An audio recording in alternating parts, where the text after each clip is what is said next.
পাকিস্তানের বিপক্ষে 3 match one day সিরিজের জন্য দল ঘোষণা করেছে বাংলাদেশ ক্রিকেট বোর্ড। ফিরেছেন লিটন কুমার দাস এবং আফিফ হোসেন ধ্রুব।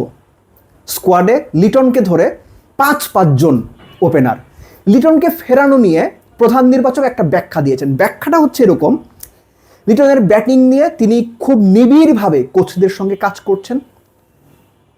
জাতীয় দল ম্যানেজমেন্ট বিশ্বাস করে লিটন এই সিরিজেই তার সেরা ফর্মে ফিরবেন। লিটন মিডল অর্ডারে ব্যাট করবেন বা মিডল অর্ডারে ব্যাটিং করার বিবেচনাতে লিটনকে দলে ফেরানো হয়েছে। এই ব্যাখ্যায় আপনি সন্তুষ্ট চাইলে হইতে পারেন, নাও হইতে পারেন। আমি বলি 6-1-0-0-2-4-0-0 সবশেষ 8টা ইন্টারন্যাশনাল ওয়ানডেতে লিটনের রান 6-1-0-0-2-4-0-0। গাজী আশরাফ লিপু আবারও প্রমাণ করে দিলেন বাংলাদেশের ক্রিকেট সিস্টেমে আপনাকে কোনো কিছু করতে হবে না, কোথাও কোনো পারফর্ম করতে হবে না। জাস্ট নির্বাচকরা অপু 10-20-30-40 করে চাইবেন, আপনাকে টুপ করে দলে নিয়ে আসবেন। লিটন এই যে দলে ফিরলেন, প্রক্রিয়াটা কি সঠিক হলো? সারা বছর যারা ঘরোয়া ক্রিকেটে দিনের পর দিন রান করে যান, তাদের প্রতি Bangladesh cricket board, cricket management কি বার্তা দিয়ে গেল? জাকের আলী অনিক ক্লোজলি কোচদের সঙ্গে যদি কাজ করেন, তার উপর যদি কনফিডেন্স হয় এই সিরিজে রান করবেন, ফেরাবেন তাকে। নুরুল হাসান সোহান, শামীম পাটোয়ারি খুব ক্লোজলি কোচদের সঙ্গে কাজ করবেন, ব্যাটিং নিয়ে নিবিড়ভাবে কাজ করবেন। তখন মনে হবে এই সিরিজেই সোহান আর শামীম একদম ফাটায় রান করবে, ফেরাবেন তাদের? আমি জানি ফেরাবেন না। ঠিক একইভাবে লিটনকে ফেরানো সঠিক কাজ হয় নাই। লিটন যদি পাকিস্তানের বিপক্ষে 3 ওয়ানডেতে, যেহেতু ফেরানো হয়েছে মিডল অর্ডার চিন্তা করে, আশা করি 3 ম্যাচে লিটন খেলবেন। 3 ম্যাচে যদি লিটন 3টা সেঞ্চুরিও করেন, তাও তাকে এভাবে ফেরানোটা জাস্টিফাই হয় না। ক্রিকেট সিস্টেমের সব পর্যায়ে এটা একটা রং মেসেজ।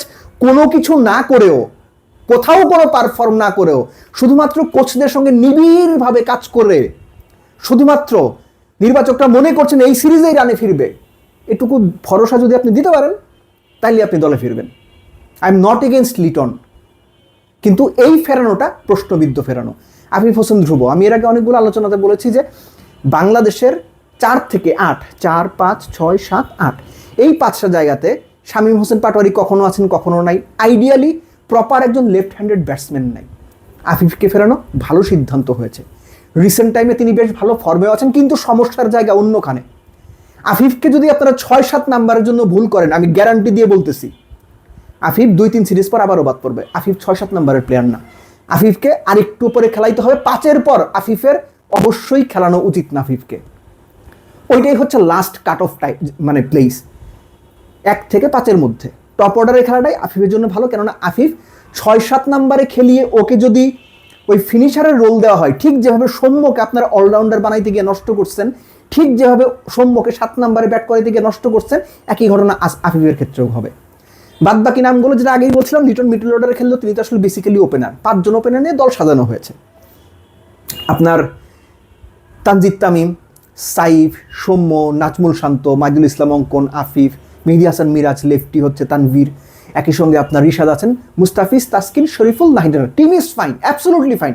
টিম নিয়ে কোনো কথা নেই। বাংলাদেশের সর্বোচ্চ শক্তির দলটাই পাকিস্তানের, যেখানে 6 জন এমন প্লেয়ার নিয়ে তারা দল সাজিয়েছে যে তাদের ওয়ানডে ডেবিউ হয়নি ইন্টারন্যাশনালে। সো বাংলাদেশের সামনে সুযোগ পাকিস্তানকে নাস্তানাবুদ করে দেওয়ার।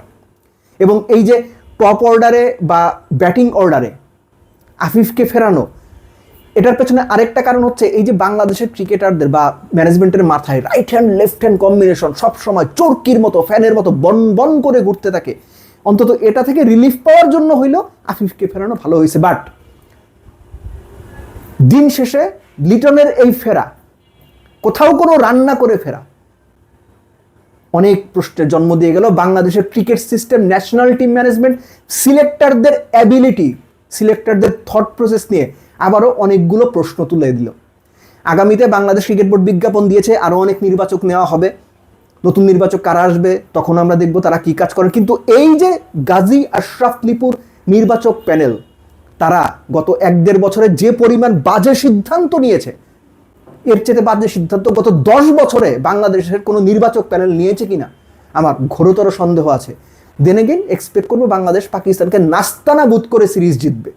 আর সেটা যদি না পারে, তাহলে অনেক প্রশ্নের জন্ম হবে। কেননা পুরো শক্তির দল নিয়ে হোম সিরিজে পাকিস্তানের এরকম আনকরা একটা দলকে যদি আপনি সিরিজে হারাইতে না পারেন এবং আরও এক ধাপ এগিয়ে বলা যায় হোয়াইট ওয়াশ না করতে পারেন, সেটাই হবে বাংলাদেশের সত্যিকার অর্থে বড় দুর্বলতা।